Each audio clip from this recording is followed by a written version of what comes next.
नमस्कार दोस्तों, मैं विकास आप सबका स्वागत करता हूं मेरे चैनल में। आज की वीडियो में हम डिस्कस करेंगे कि शादी में देरी होने के क्या कारण हैं। आजकल बहुत से लोगों के साथ ये प्रॉब्लम आ रही है, उनके लड़का या लड़की की शादी में देरी हो रही है और इसी वजह से मुझे लगा कि मुझे इस टॉपिक पर वीडियो बनानी चाहिए। तो सबसे पहले हम बात करेंगे शादी में देरी के कारणों के बारे में। शादी के जो कारण हैं, जो मेनली जो कारण है वो है लग्नेश की स्थिति। ठीक है, इसके ऊपर डिपेंड करती है लग्नेश कुंडली में लग्नेश की स्थिति कैसी है। उसके बाद जो है दूसरी स्थिति जो है वो है सप्तमेश की स्थिति। सप्तमेश जो है कुंडली में उसकी स्थिति कैसी है। और उस तीसरी जो स्थिति है वो है सप्तम भाव में जो ग्रह विराजमान है पहले से, ठीक है, उसकी स्थिति कैसी है। चौथी जो स्थिति है, चतुर्थ स्थिति जो है वो है मंगल दोष का प्रभाव। कुंडली में अगर मंगल दोष है उसकी स्थिति को देखा जाता है, उसकी वजह से भी शादी में देरी हो सकती है। पांचवा जो कारण है वो गुरु की स्थिति अच्छी न होने के कारण। अगर कुंडली में गुरु की स्थिति जो है अच्छी नहीं है वो भी शादी में देरी हो जाती है। उसके बाद छठी जो स्थिति है वो है शुक्र की स्थिति। ठीक है, अगर कुंडली में शुक्र की स्थिति भी अच्छी नहीं है तो भी शादी में जो है वो देरी हो सकती है। ठीक है, सबसे पहले हम बात करेंगे लग्नेश की स्थिति की। ठीक है, कुंडली में लग्नेश की स्थिति जो है वो अगर अच्छी नहीं है, ठीक है, लग्नेश जो है जो कुंडली का जो प्रथम भाव है उसका स्वामी जो है अगर उसकी स्थिति अच्छी नहीं है, अच्छी स्थिति न होने की जो वजह है वो ये हो सकती है या तो वो कमजोर है। ठीक है, कुंडली में बैठा तो अच्छी जगह है पर कमजोर है। कमजोर का मतलब ये है कि अंश बल में कमजोर है। दूसरी स्थिति ये है कि वो ऋक भाव में बैठा हुआ है। ठीक है, ऋक भाव का मतलब है कि षष्ठम भाव, अष्टम भाव या 12वें भाव में बैठा हुआ है, तो वो स्थिति भी उसके लिए अच्छी नहीं है। उसके बाद जो स्थिति है वो है कि लग्नेश पे पापा ग्रह की दृष्टि हो या पापा ग्रह के साथ इसकी युति हो। ठीक है, जैसे इस भाव में देखोगे तो सूर्य के साथ केतु बैठा हुआ है जो सूर्य को ग्रहण लगा रहा है। ठीक है, तो इस स्थिति में जो है वो लग्नेश की स्थिति जो है वो अच्छी नहीं है। तो ये स्थितियां जो है लग्नेश के साथ हो सकती हैं। अगर उसकी स्थिति कुंडली में अच्छी नहीं है, ठीक है, अंश बल है तो कम है तो उसको ठीक किया जा सकता है। लेकिन अगर कोई और स्थिति है, जैसे ग्रहण दोष लगा हुआ है सूर्य के साथ, हो सकता है कोई और ही ग्रह हो, जैसे मंगल हो, मंगल के साथ जो है पापा ग्रह कोई बैठा हो, शनि हो, वो भी जो है उसकी स्थिति जो अच्छी नहीं होगी। उसके बाद बात करें दूसरी स्थिति की, सप्तमेश स्थिति। सप्तमेश की स्थिति का मतलब ये है कि सप्तम भाव का जो स्वामी है, ठीक है, सप्तम भाव का स्वामी जो है उसकी स्थिति जो अच्छी नहीं है कुंडली में, तो भी जो है विवाह में देरी हो सकती है। ठीक है, जैसे सप्तम भाव का स्वामी है उसका भी अंशबल जो है वो उसमें कमजोर होना, कुंडली में अच्छी जगह बैठा हुआ है लेकिन उसमें अंशबल नहीं है, वो स्थिति जो है वो खराब हो सकती है। उस वजह से भी शादी में देरी हो सकती है। और दूसरी वजह यह है उसमें सप्तमेश का स्थिति अच्छी ना होने की कि जो सप्तमेश है, ठीक है, वो पापा ग्रह से दृष्ट हो या पापा ग्रह के साथ इसकी युति हो। ठीक है, वो भी स्थिति जो है उसके लिए अच्छी नहीं, जो इससे शादी जो है वो डिले होगी। उसके बाद जो स्थिति है सप्तमेश की, वो स्थिति ये है कि वो खुद त्रिक भाव में बैठा हो या फिर अस्त हो। ठीक है, लग्नेश के साथ भी ये स्थिति हो सकती है कि लग्नेश भी अस्त हो अगर होगा तो भी ये स्थिति जो है वो होगी। सप्तमेश जो अस्त हुआ बैठा है तो भी शादी में वो देरी करेगा। ठीक है, उसके बाद तीसरी जो स्थिति आती है सप्तम भाव में ग्रह। ठीक है, क्योंकि सप्तम भाव में जो ग्रह बैठा हुआ है वो ग्रह भी अगर कुंडली में अच्छा नहीं है, ठीक है, शत्रु राशि है, ठीक है, वो भी वहां पे दिक्कत करेगा। दूसरी बात ये है कि अगर सप्तम भाव में वो अपनी निही राशि में बैठा हुआ है या फिर वो अपनी मित्र राशि में बैठा हुआ है या उच्च का बैठा हुआ है तो ठीक है, लेकिन अपनी शत्रु राशि में बैठा हुआ है और नीच की राशि में बैठा हुआ है तो वो दिक्कत करेगा, तो भी वो भी शादी में देरी करेगा। उसके बाद बात करते हैं मंगल दोष। मंगल दोष का भी प्रभाव रहता है कुंडली में जातक के ऊपर, उसकी वजह से भी जो है शादी में जो है डिले होता है, शादी में देरी होती है। ठीक है, कुंडली में मंगल दोष का भी ध्यान रखना चाहिए कि मंगल दोष की वजह से शादी डिले तो नहीं हो रही। ठीक है, उसके बाद स्थिति आती है गुरु की। अब गुरु की स्थिति क्यों यहाँ पे ली हुई है कि गुरु जो है वो सप्तम भाव का कारक ग्रह है। ठीक है, इस भाव में सप्तम भाव का भी कारक ग्रह है और पंचम भाव का भी कारक ग्रह है। ठीक है, सप्तम भाव क्योंकि शादी से रिलेटेड है और शादी का जो कार्य भाव है वो गुरु के ऊपर होता है। ठीक है, गुरु ग्रह के ऊपर। अगर गुरु कुंडली में अच्छी स्थिति में नहीं है, अच्छी स्थिति का नहीं होने का मतलब ये है कि अगर गुरु जो है वो अच्छी जगह बैठा हुआ है, अच्छे भाव में बैठा हुआ है, अच्छी राशि में बैठा हुआ है, मित्र राशि में बैठा हुआ है या अपने उच्च की राशि में बैठा हुआ है, लेकिन उसमें बल नहीं है, मतलब अंश बल नहीं है, स्थान बल है लेकिन अंश बल नहीं है। अगर स्थिति में है तो भी शादी में देरी हो सकती है। दूसरा, गुरु जो है अगर वो पापग्रह से दृष्ट हो या पापग्रह के साथ बैठा हो, ठीक है, या अस्त की स्थिति में हो तो भी जो है वो शादी में देरी हो सकती है। ये तो मेन आगे वो बातें जिससे शादी में डिले होता है। अब शुक्र की स्थिति को यहाँ पे क्यों ले गया है, क्योंकि शुक्र की स्थिति जो है वो भी इसमें देखी जाती है। अगर शुक्र अच्छी कुंडली में अच्छा नहीं है, उसकी स्थिति अच्छी नहीं है, तो वो भी वैवाहिक सुख से वंचित कर देता है।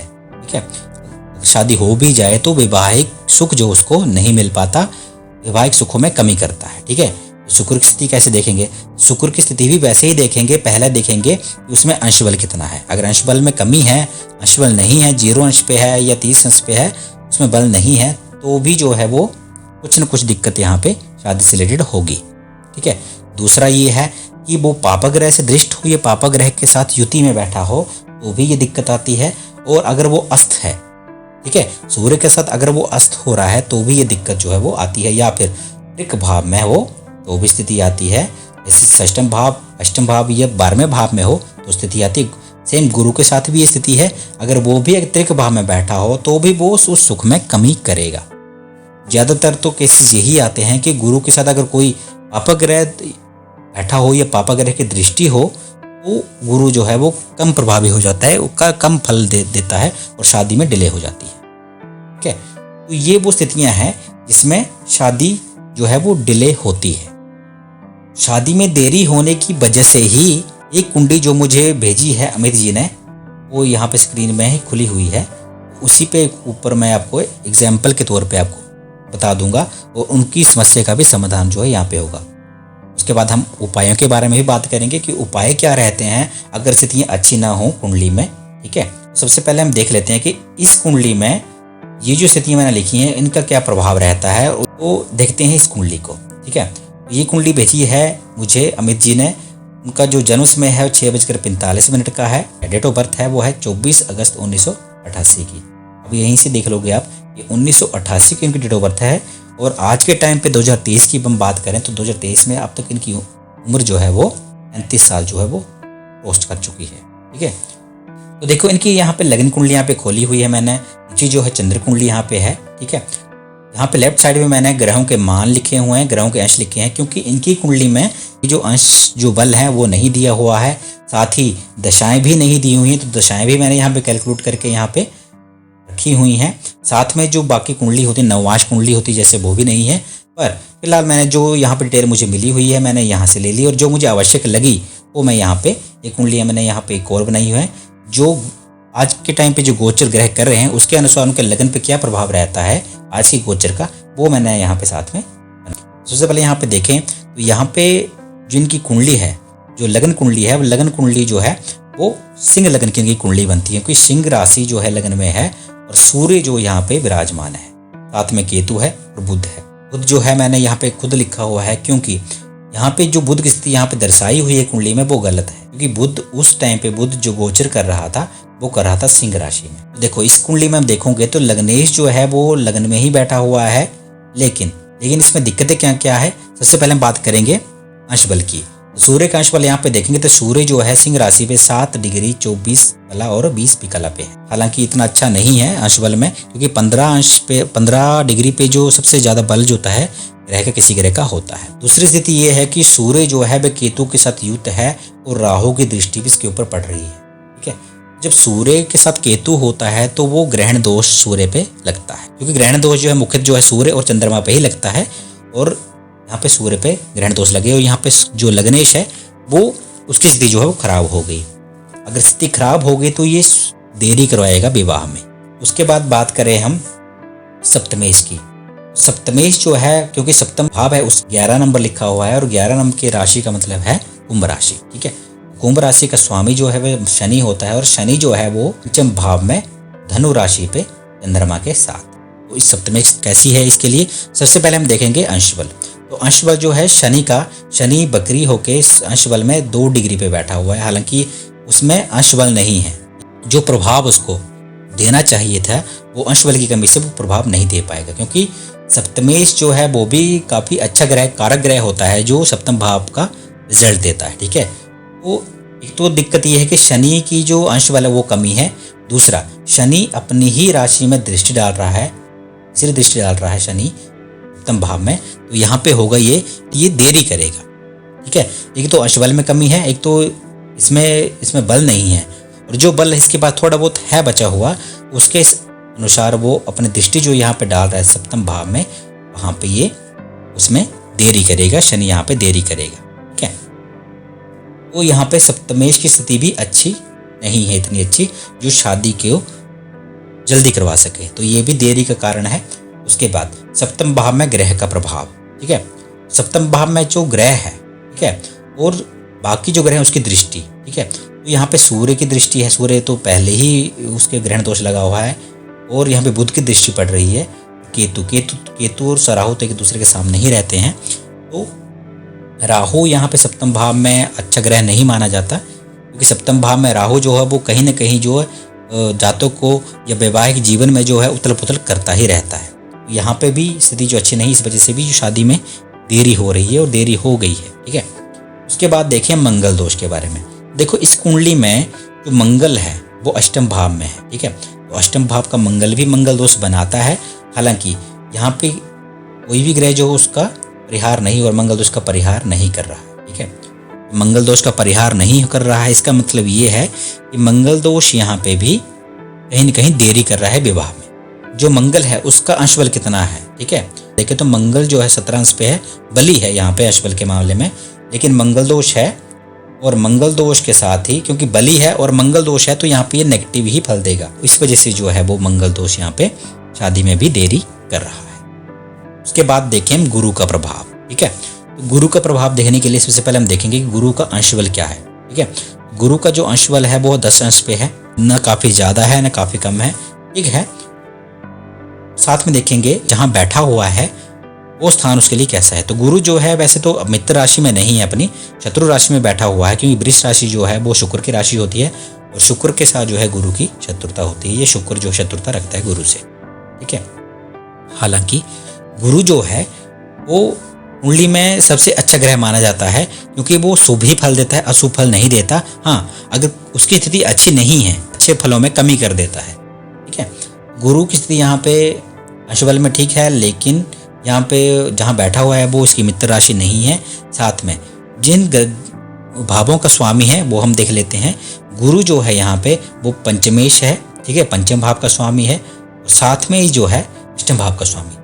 पंचमेश और अष्टमेव का स्वामी हो गए वो यहाँ बैठा हुआ कर्म भाव में, कर्म भाव के लिए ठीक है, हालांकि कहीं ना कहीं अड़चने परेशानी आपके कार्य क्षेत्र में रहेंगी रहेंगी।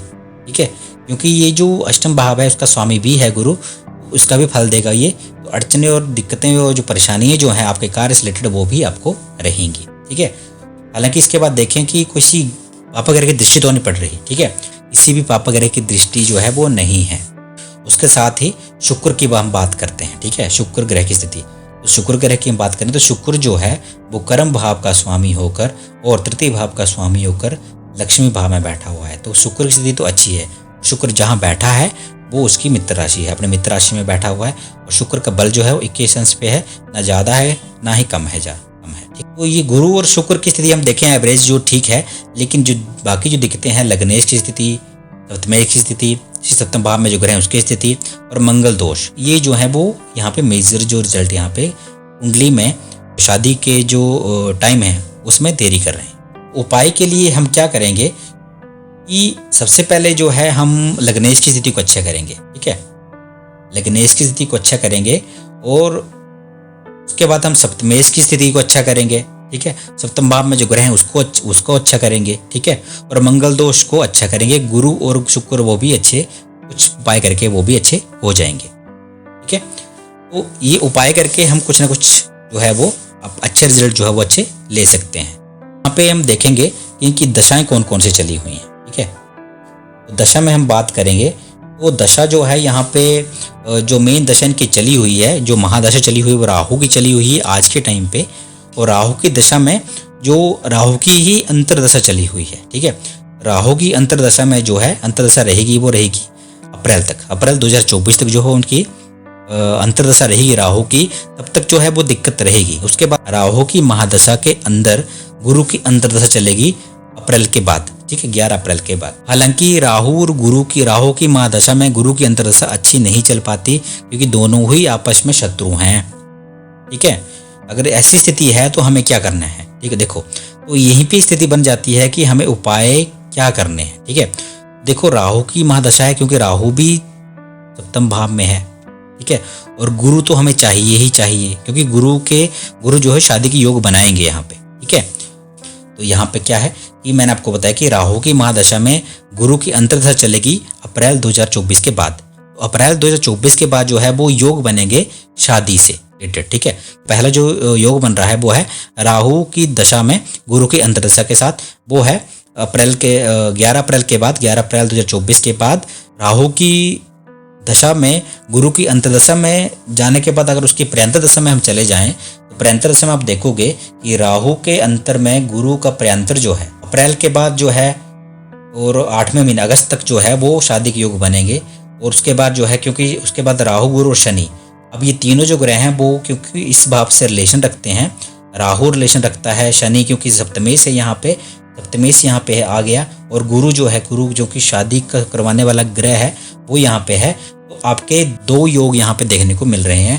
पहला है 2024 में आपके 12 अप्रैल के मतलब 11 अप्रैल के बाद से लेके आपके 6 अगस्त तक, उसके बाद अगस्त से ही स्टार्ट होके फिर से आपके दिसंबर तक। ठीक है, ये आपके पास अगला साल जो है आप मोटा मान के चलिए कि अप्रैल के बाद जो पूरा का पूरा साल है आपके पास दिसंबर तक, वो जो है उसमें शादी के योग बनेंगे। उसमें उपाय क्या करना है वो मैं आपको बता देता हूँ यहाँ पे। ठीक है, तो उपाय यहाँ पे मैंने यहाँ पे लिख रखे हुए हैं।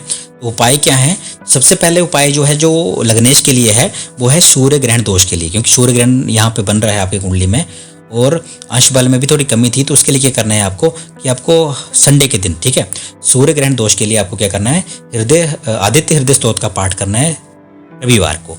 ठीक है, हो सके तो आप डेली भी कर सकते हैं, लेकिन ना हो सके तो रविवार को तो करना ही करना है। और दूसरी बात ये है कि आपको सूर्य को रोजाना ही जल का अर्घ देना है। उसके बाद क्या करना है आपको, रविवार के दिन एकादशी हो गई, रविवार हो गया, रविवार को आप फास्ट कर सकते हो, एकादशी का भी फास्ट कर सकते हो, वो भी आपके सूर्य को अच्छा कर देगा। ठीक है, अगर आपके किसी की भी कुंडली में अगर ग्रहण दोष बनता है तो वो उनको गुड़ नहीं खाना है या फिर गुड़ की से बनी हुई चीज़ों का परहेज करना है। ठीक है, उसके बाद बात करें हम विष योग का, क्योंकि इनकी कुंडली में विष योग का निर्माण था। शनि जहाँ पे चंद्रमा के साथ बैठा हुआ था, तो देखो यहाँ पे जैसे मैंने बताया कि चंद्रमा विष योग किसको बोलते हैं? विष योग जो है वो है जब चंद्रमा और शनि की युति बनती है। ठीक है, चंद्रमा और शनि की युति जब भी बनती है या दृष्टि पड़ती है चंद्रमा के ऊपर, तो उसको विष योग बोला जाता है। और विष योग जो है कुंडली में अच्छा नहीं होता। इससे जो है मानसिक स्थिति जो है वो अनुकूल नहीं रहती। ठीक है, नेगेटिव विचार आते हैं। ठीक है, नेगेटिविटी जो है माइंड में रहती है, जो भी सोच विचार करोगे उसमें नेगेटिविटी आ जाएगी। ठीक है, और माता का स्वास्थ्य भी अच्छा नहीं रहेगा। ठीक है, तो ऐसी स्थिति में क्या है कि यहाँ पे चंद्रमा से रिलेटेड उपाय करने होते हैं और शनि से रिलेटेड उपाय भी आपको करने होते हैं। वो भी आपको मैं उपाय में बताऊंगा। एक चीज़ आपको एक बोलने के लिए रह गई कि जो सूर्य के साथ जो केतु है यहाँ पे ग्रहण दोष बना रहा है, वो पिता को कष्टकारी होता है। ठीक है, वो उससे पिता के साथ संबंध अच्छे नहीं रहते, पिता के सुखों में कमी होती है, मतलब आपको पिता के सुखों में कमी होगी आपको। ठीक है, या फिर पिता के साथ आपकी उतनी अच्छी से बनेगी नहीं, अगर बनेगी तो वो कुछ ना कुछ जो है वो दिक्कत रहेगी। ठीक है, तो ज़्यादातर जो है पिता को कष्टकारी होती है जो ग्रहण दोष होता है। और खुद के लिए जिसकी जातक की कुंडली है उसके लिए ये है कि उसकी आंखों के रिलेटेड तो दिक्कत हो सकती है, आंखों में जलन होना, ठीक है, या आंखों में दर्द होना, आंखों के आसपास दर्द होना। चंद्रमा भी ये दिक्कत आती है, चंद्रमा जब पीड़ित होगा उनके माता के स्वास्थ्य में गिरावट आएगी, माता का स्वास्थ्य अच्छा नहीं रहेगा। ठीक है, दूसरी बात यह है कि जो जातक है उनको जो उनका कॉन्फिडेंस लेवल है वो ऊपर नीचे होता रहेगा, वो स्टेबल नहीं रहेगा। जो माइंड की स्टेबिलिटी है वो वैसे नहीं रहेगी, कभी नेगेटिव विचार आएंगे, कभी पॉजिटिव आएंगे, कभी नेगेटिव आएंगे, वो उत्तर पुत्र जो है मन में चली ही रहेगी, सोच विचार नेगेटिविटी के वाले चले ही रहेंगे। ठीक है, और हो सकता है इनको सिर में दर्द भी हो। ठीक है, तो ये स्थिति जो है वो इस बारे में बता रहा था मैं कि विष योग जो है वो उसमें इनमें कुंडली में बन भी रहा है। ठीक है, तो चलते हैं उपाय की तरफ। तो शनिवार और मंगलवार के दिन हनुमान चालीसा का पाठ करना है। इससे क्या होगा कि जो आपका शनि है उसको भी बल मिलेगा और शनि की जो नेगेटिविटी थोड़ी बहुत आ रही है उसमें भी कमी आएगी। साथ में मंगलवार को भी अगर हनुमान चालीसा का पाठ करेंगे, मंगलवार का पाठ कर सकते हो तो करें, अगर नहीं कर सकते तो मंगलवार और शनिवार के दिन दोनों दिन जाके हनुमान जी की चालीसा का पाठ करना है। जिससे होगा ये तो आपका शनि अच्छा हो जाएगा। दूसरा, जो आपका मंगल दोष है उसमें जो उसका प्रभाव है उसमें कमी आएगी। तीसरा, शनि का अच्छा होने की वजह से जो है वो उसमें विष योग में कमी आएगी। ठीक है, उसका जो प्रभाव पड़ रहा है आपके ऊपर, चंद्रमा जिसकी वजह से पीड़ित हो रहा है उसमें कमी आएगी। और चंद्रमा को अच्छा करने के लिए आप शिवलिंग पर जल अर्पित कर सकते हैं, दूध भी अर्पित कर सकते हैं, सफेद वस्त्रों भी अर्पित कर सकते हैं और जल भी अर्पित कर सकते हैं। ठीक है, शादी के लिए, गुरु के लिए क्या करना है, गुरु का उपाय जो सबके लिए है। ठीक है, जो भी जिनकी शादी में देरी हो रही है उन सबके लिए है। गुरुवार के दिन आपको क्या करना है कि गुरुवार के दिन केले के वृक्ष की जड़ पर हल्दी युक्त जल और चने की दाल जो आपको अर्पित करनी है। ठीक है, उसके बाद अगला जो उपाय है वो भी सबके लिए है कि किसी की अगर विवाह में देरी हो रही है तो गुरुवार के दिन पीला वस्त्र धारण करना है। पीला वस्त्र धारण नहीं कर सकते तो हल्दी युक्त मोली या फिर जो पीले कलर की मोली आती है उसको आपको हाथ में, ठीक है, अगर लड़की है तो बाएं हाथ में और लड़का है तो दाएं हाथ में, ठीक है, उनको धारण करना है। उसके बाद जो है क्योंकि इनका जो राहु और केतु जो है वो कुंडली में जो है वो नेगेटिविटी दे रहे हैं, इसके लिए करना ये है कि काली और नीली चीज़ों का आपको दान करना है। ठीक है, इससे भी आपको जो है उपाय में काफ़ी हेल्प करेगा ये शादी के लिए। ठीक है, जो नेगेटिविटी है उसको निकालना है, जो पॉजिटिविटी वाले ग्रह हैं उनसे पॉजिटिविटी लेनी है। तो ये जो उपाय हैं उससे करने से आपको फायदा होगा। ठीक है, अब दोबारा से चलते हैं कुंडली के ऊपर। जो लड़का और लड़की के शादियों में देरी हो रही है उनके किस ग्रह से रिलेटेड उपाय करना है, ये लग्नेश के रिगार्डिंग हो सकते हैं, सप्तमेश के रिगार्डिंग हो सकते हैं, सप्तम भाव में जो ग्रह हैं उसके रिगार्डिंग हो सकते हैं, मंगल दोष है उसके रिगार्डिंग हो सकते हैं, गुरु के उपाय हो सकते हैं और शुक्र के उपाय हो सकते हैं। ठीक है, अगर शुक्र कुंडली में अच्छा नहीं तो शुक्र के उपाय भी आप कर सकते हो। ठीक है, तो आई होप आपको वीडियो जो वो अच्छी लगी होगी। अगर वीडियो अच्छी लगी हो तो वीडियो को लाइक करें, कमेंट करें, शेयर करें। आज के लिए इतना ही, मिलते हैं अगली वीडियो में। धन्यवाद।